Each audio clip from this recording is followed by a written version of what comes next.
Hey, listen, I wanted to do this video for my fellow veterans, because I got a heads up on some information. Hey, Miss Johnson, y'all can't be making all that noise up in my building. I'm trying to record some stuff up in here. I love you too, Miss Johnson. Hey, I got a heads up on some information that I want to pass on to my fellow veterans. Listen, soldiers, sailors, airmen, and Marines. If you have a VA disability claim, service connected or non-service connected, and it's in the VA rating board, or it is in Department of Appeals, or it is in the Department of Veteran Affairs, check on your claim periodically. I found out that your claim should not be sitting up in these departments for months upon months upon months without you getting some type of decision. Now, you need to get a service connection, a service organization to represent you. You can't do it by yourself because they're going to keep denying you.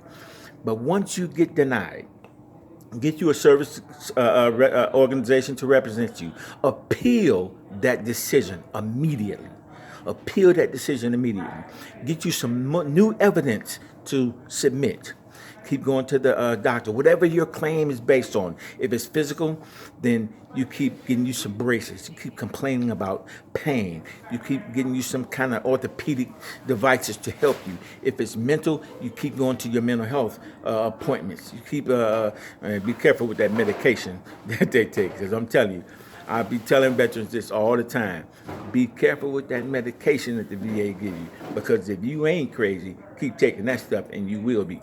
But what I'm saying is that your claim should not be in these Department of Veteran Affairs offices sitting months upon months upon months.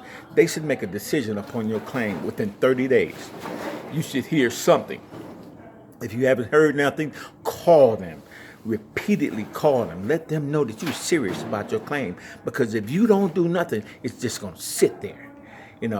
These politicians, they do not care about you. Listen, you got politicians sitting up in office making $350,000 a year. $350,000 a year. And then you got veterans that have fought wars, that have dodged bullets and ducked bouncing betties, and they can barely make over $30,000 a year. You do the math. You got politicians sitting up in office, like I said, making $350,000 a year, and some people will never make that in a lifetime. And most of these politicians ain't doing nothing but sitting up there just collecting money and clowning, like that clown that they got in office now. That's all he doing is clowning. He ain't doing nothing for the people. The government, them people up there, they ain't doing nothing for the people. They all need to be out of office. When you got politicians sitting up in office 15, 20, 25, 30 years, you done got too comfortable. You done been paid off. You don't care nothing about the structure of democracy anymore. You don't care nothing about people no more. It's all about you, and how much money you can get. So, the system has poisoned those type of people.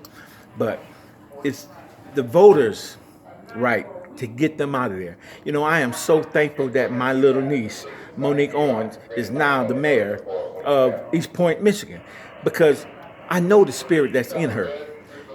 I know the God that's in her. I know she'll make a positive change for what office that she's holding. Because I know. I babysit her when she was a child. I know what's in her. I know her determination. See, this is the key. This is what we got to do. We got to change the faces that govern. If we change the faces that govern, then we can start changing the laws.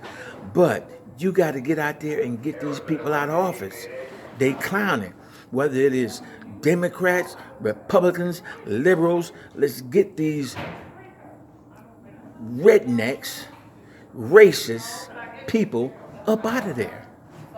Because if you don't, it's going to get worse. It's going to get worse. Yeah, if they impeach Trump, which I really hope they do, the next man in office, he ain't no better. So, you stuck between a rock and a hard place, And the key of it is, and here's the key. People need to yoke up together. Find somebody that you have the same chemistry with, and y'all yoke together, and y'all make it work, make it prosper and grow together, because that's what God designed it to be. You know what I mean? He made man to have a mate in one man.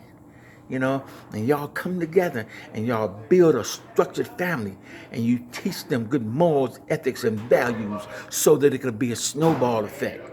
You know, these young men will stand up and start being men and start acting like kings. And young women won't be out here twerking and giving their body away. They'll stand up and have some respect for themselves. And they'll wear their crown well like a true queen. But it got to start with us. You know, we got to instill that in them. Yeah, I might be preaching to the choir, but still, I mean, it don't seem like it's happening. It's getting worse. It's getting worse. You know, I told this lady that I'm talking to, you know, listen, if your children, your grandchildren see how I treat you, then that boy is going to treat the women in his life the same way. And if your granddaughter sees how I love and respect and treat you and how me and you have fun and get along, she won't settle for no man to treat her any less. That's the snowball effect. So, my people who are called by my name, if we humble ourselves and pray and seek his face, then will he hear from heaven and heal our lands. So that's all I want to say. You know, just food for thought, man. I'm just passing this message. You know, if the message is given to me, I got to pass it on to those that I love. You know what I mean? All my Facebook family and friends, God bless you. God keep you. Peace.